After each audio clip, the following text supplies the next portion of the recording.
Aging. Aging is a subject everyone else has been, or will be deeply involved in. We want it, we hate it. We come to terms with it, we hate it again, we come to terms with it again. Aging is not being old, it is getting older, and it's the change of the status quo. It is losing hair, losing strength, losing health. And obviously there has been a time where everybody was thinking like, I want to grow older, I want to age, I want to become like of age. But this is kind of, I would say, before 21, and then it kind of reverses itself. I think this kind of decline that starts at a certain age makes us realize what we don't have anymore and what we thought is like absolutely normal to have up to this point. And this is kind of the subject of the movie that I want to talk about today. Today I want to talk about the movie called The Substance. I'm Attila, I'm your host, and you're listening to Movie Prosecutioners. Let's go.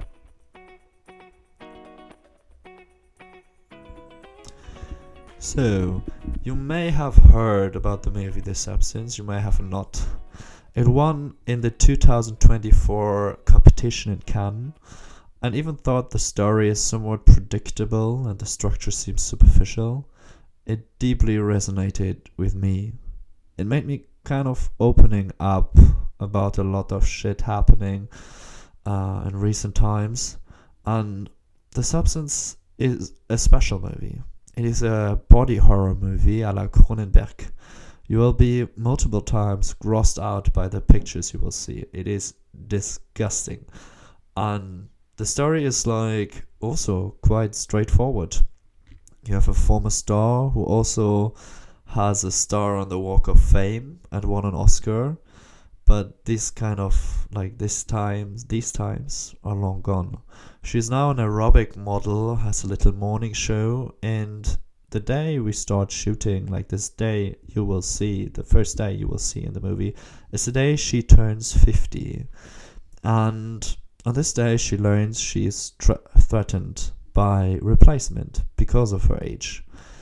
And this kind of threatening is making it so that she takes a certain drug. This drug is called The Substance.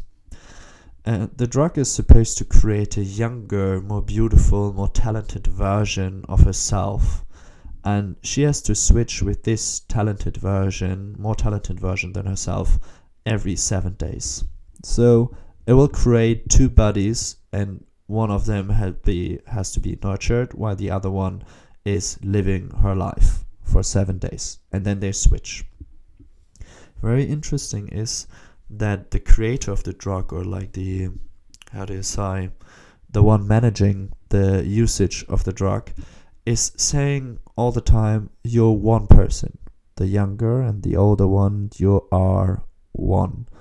And this kind of made me think a lot when I saw the movie, because obviously you have the standard critic on stars need to become and stay stars of the cinema.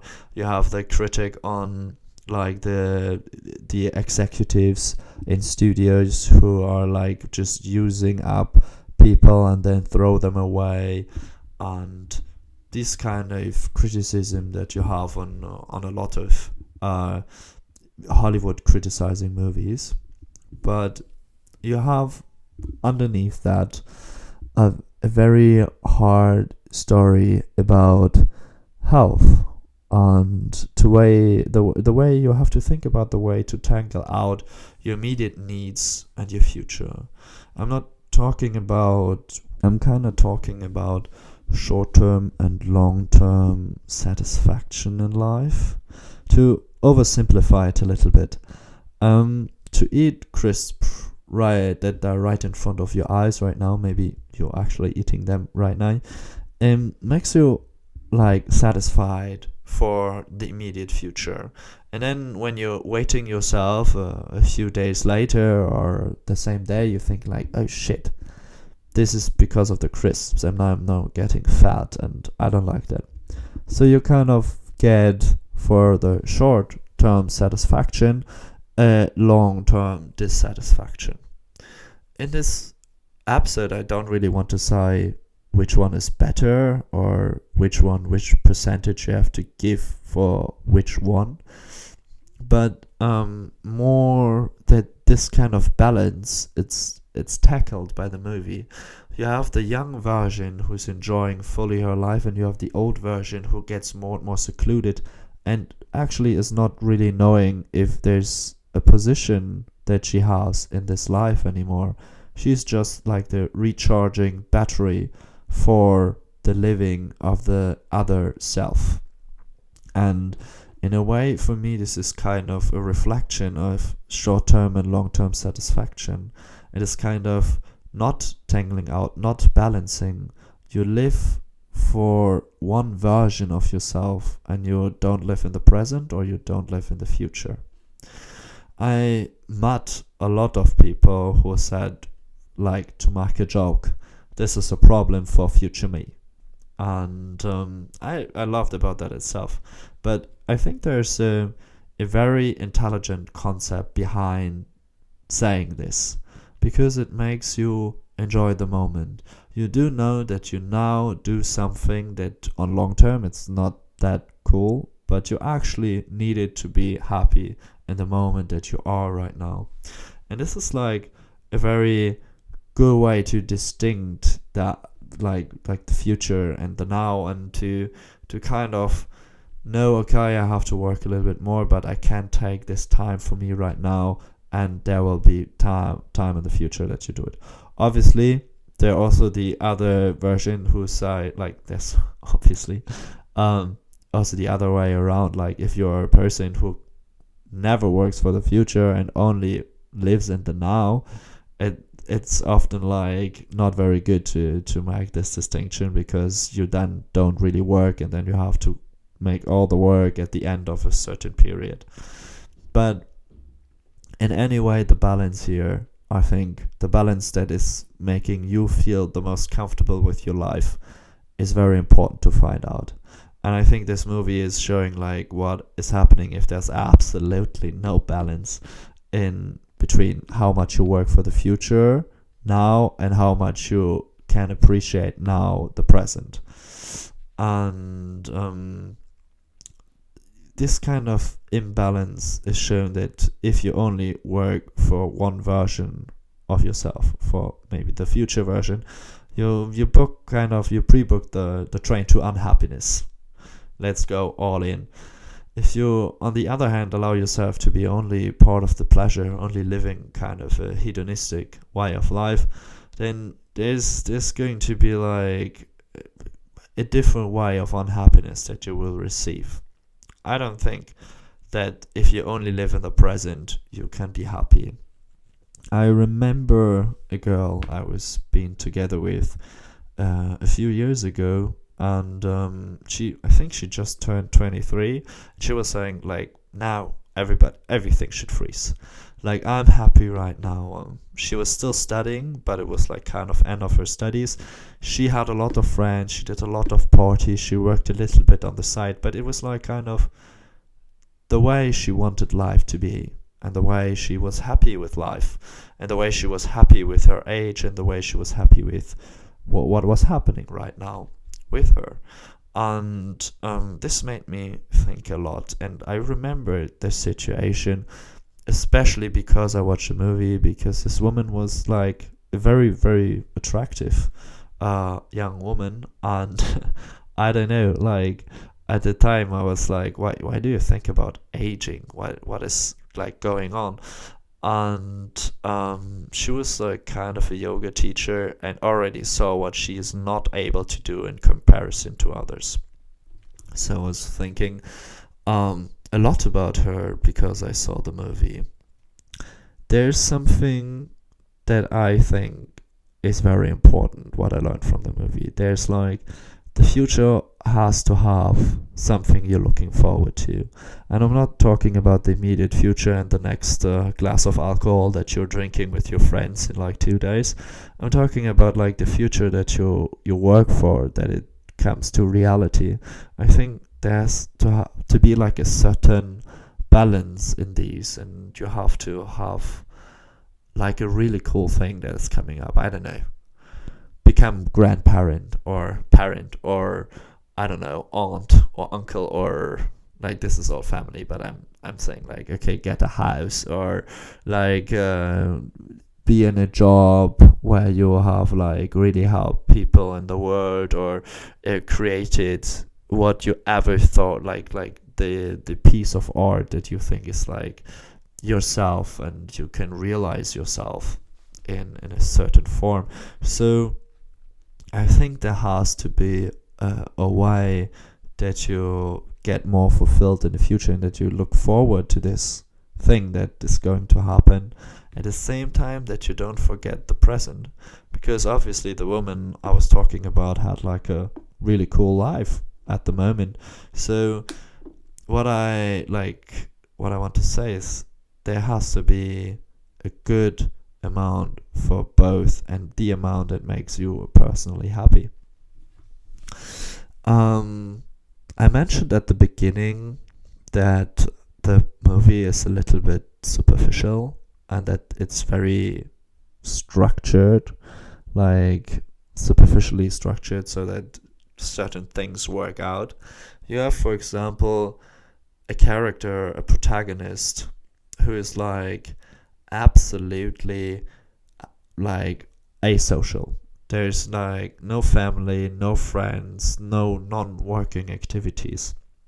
So there's nothing really going on for her in the present life. There's no thing existing except her career.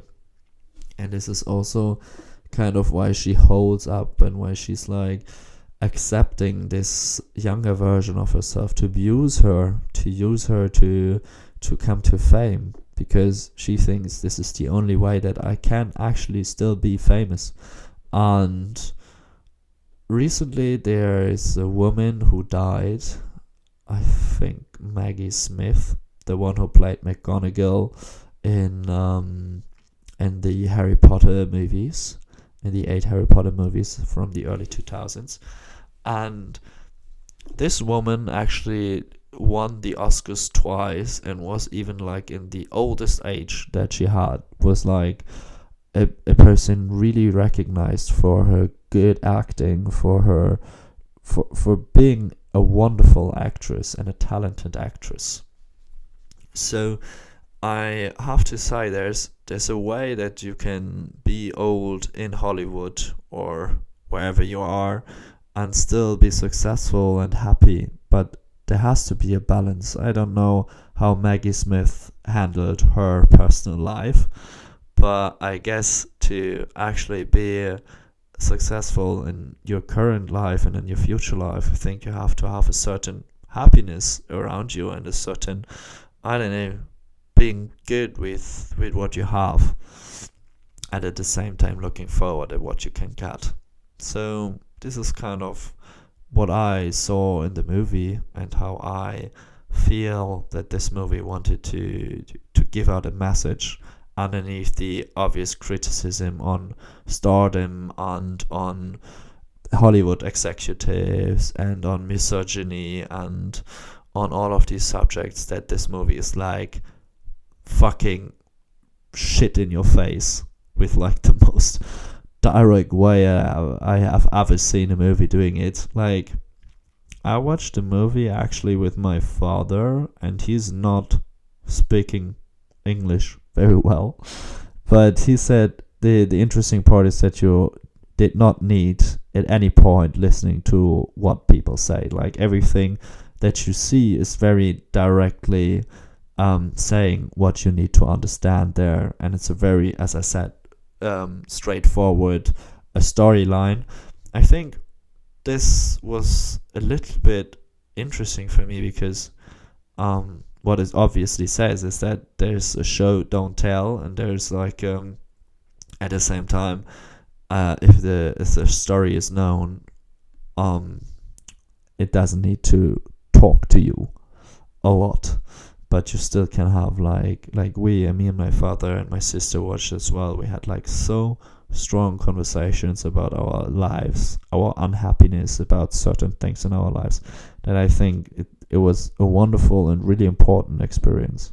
Every time I'm listening to something or watching something that makes me want to talk, that makes me want to open up, that makes me want to like go further with my thoughts, that's a moment where I'm like, okay, this was worth it. Even thought, like, in this movie, I was so often grossed at you. You cannot imagine how often I thought of going to the toilet to release myself of whatever was in my stomach at this moment, because this movie is like so disgusting. But I really want you to watch it.